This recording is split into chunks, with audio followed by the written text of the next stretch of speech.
most powerful man in Iran. Have you heard about him? Probably not. He dresses simply, speaks softly, and rarely appears in public. But pull back the curtain, and he runs Iran.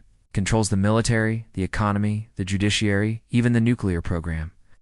We are talking about power, the kind that operates in shadows, that makes decisions that affect millions, yet remains hidden from the public eye. Welcome to the series Anatomy of Power. Today, let's meet the invisible puppeteer of Iran. The man who pulls the strings from behind the throne, the most powerful man in Iran, yet a name that barely registers outside his country. Meet Ayatollah Ali Khamenei. It's hard to imagine a life under his rule, yet it's been nearly 3 decades since he took charge. He ascended to power on this day in 1989. Ayatollah Khamenei, the architect of Iran's Islamic revolution, had died. His death triggered a power vacuum, and soon 2 names emerged as frontrunners.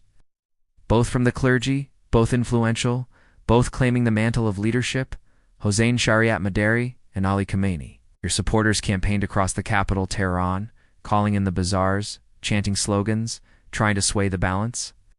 There were rallies, counter-rallies, a media blitz, and finally a winner, Ali Khamenei. He secured backing from key figures like Akbar Hashami, Rafsanjani, and Ruhollah Mousavi. Soon, the Assembly of Experts officially named him the new supreme leader of Iran. But was he really qualified? At first glance, he seemed like an unlikely choice. He wasn't Khamenei. He lacked charisma, didn't command the same reverence, and maybe that's why he kept a low profile, letting his actions speak. Behind the scenes, he consolidated power, setting up a system that ensured his supremacy. Over the years, he's successfully managed to fend off rivals, crush dissent, and outlasted Western pressures. Today, his grip on power seems unassailable. He presides over one of the most tightly controlled states in the world. How did he do it? How did Ali Khamenei secure his hold on Iran? Well, there's no secret that he carefully orchestrated his rise to the top, pulling in key players and eliminating threats. Let me introduce you to one of these operatives. Meet Hossein Shariat-Madari, a man deeply loyal to Khamenei. Now you might wonder why loyalty is so important in understanding power structures. In the case of Shariat-Madari, it's crucial because he personifies the idea of blind loyalty, someone who defers all strategic decisions to Khamenei without question. Now, what does Shariat-Madari do exactly? Well, he heads the Guidance Patrol, a unit tasked with monitoring and controlling the media. Imagine the power that gives him control over the narrative, the ability to shape what the people see and hear. He's effectively the gatekeeper of information, but that's not all. He also holds significant influence over the judiciary. Remember when I mentioned that Khamenei controls the judiciary? Well, Shariat-Madari is a big part of that network. He can place judges in key positions, ensuring that they uphold the regime's policies and safeguard his own power. And let's not forget his role in suppressing dissent. Shariat-Madari is often at the forefront of cracking down on protests or silencing those who oppose the regime. So in essence, he acts as an enforcer, carrying out Khamenei's orders with unwavering obedience. But why is that important? Why should you care about someone like Shariat-Madari? Because he represents the engine of control that keeps Khamenei in power. Loyalty above all else is rewarded. Those who demonstrate absolute commitment like Shariat-Madari are given positions of power. They become the instruments of his rule, shaping the media, the judiciary, and even the streets of Iran. Khamenei's rise is a testament to the quiet cost of power, the subtle sacrifices that must be made to maintain control. It's a reminder that power isn't always visible, but its effects are far-reaching. That's right. These hidden networks often operate beneath our awareness, influencing key decisions and shaping the world around us without us even realizing it. Think about it. Decisions made by these puppet masters affect our lives in profound ways, yet we rarely get to see them. They have the ear of those in power and the ability to shape public perception. So how do we uncover these hidden networks? It takes patience, research, and a willingness to dig deeper. By shining a light on these networks, we hold power to account. We expose the unseen forces that shape our world. That's why it's crucial to continue this conversation. As we move forward, let's pledge to be more aware, more critical, and more engaged citizens. Let's commit to uncovering the hidden networks that shape our world.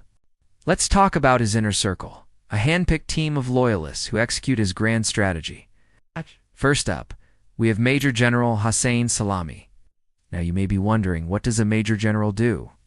Well, he leads the Islamic Revolutionary Guard Corps, or IRGC for short.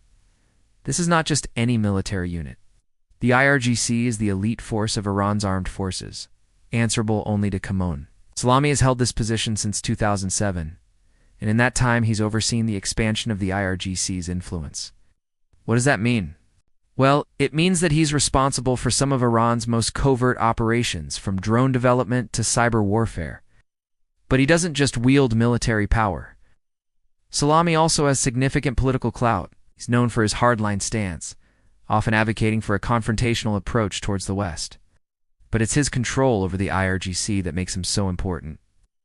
The IRGC is not only a military body, it's a financial powerhouse. They control everything from banks to construction companies to even media outlets.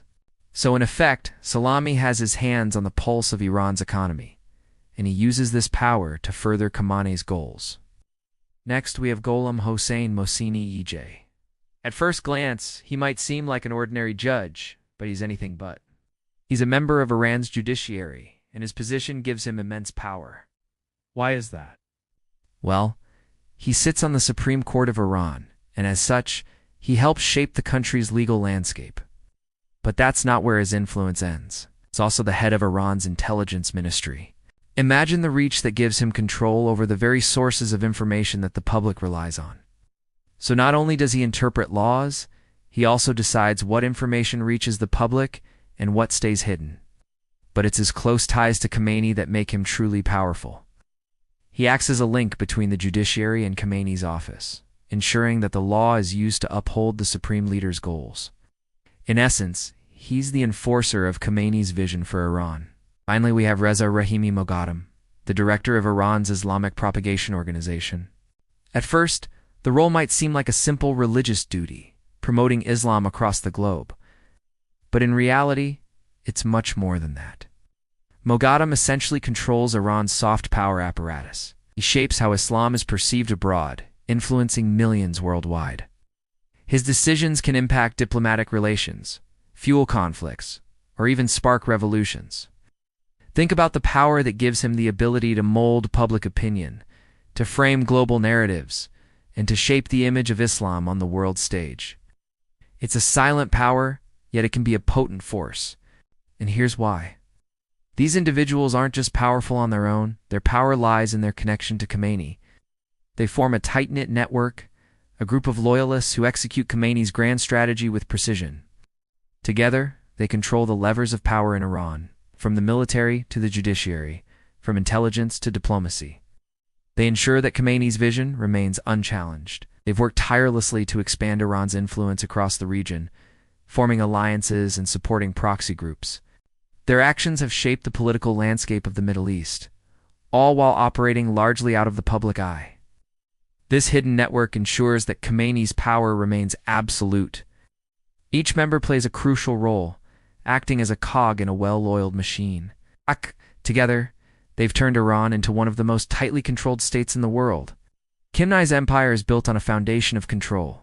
He's maintained it through a combination of force, propaganda, and patronage. His regime is characterized by a lack of transparency and accountability. Key institutions like the judiciary and the media are beholden to him, not the people. Despite this, Khamenei has managed to stay in power for over 3 decades. How has he done it? Well, one key factor is the support of Iran's elites. He's cultivated a network of loyalists who share his vision for the country.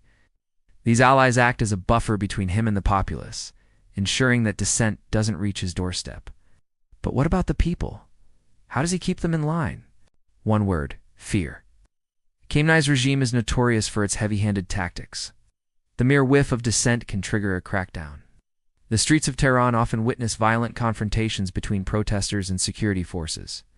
Remember the recent unrest? At least 18,000 protesters were arrested. And that's just the tip of the iceberg. Khamenei's regime has been compared to a wolf in sheep's clothing. He projects an image of a benevolent leader, yet his regime's brutality knows no bounds. Think about the executions. The regime has been notorious for its use of capital punishment. It's used as a tool to instill fear, to send a message to those who might be considering dissent. Khamenei's grip on power seems unassailable, but it's built on a foundation of fear and control. His regime's tactics might be brutal, but they're effective. So why should you care? Because understanding Khamenei's methods gives us insight into the nature of power. It shows us how absolute power corrupts absolutely. His story offers a stark reminder about the price of control, the subtle sacrifices, the calculated moves, and the relentless pursuit of power. It's a cautionary tale for those in power and a lesson in resilience for those living under his rule. If you found this video insightful, please consider supporting us. Your support helps us continue to bring you these in-depth analyses of power dynamics and global politics. As always, thanks for watching. If you enjoyed this video, give it a like and share it with your friends. Don't forget to subscribe for more insightful content like this. If you have any thoughts or comments, feel free to drop them below. We appreciate your engagement and look forward to bringing you more informative content in the future.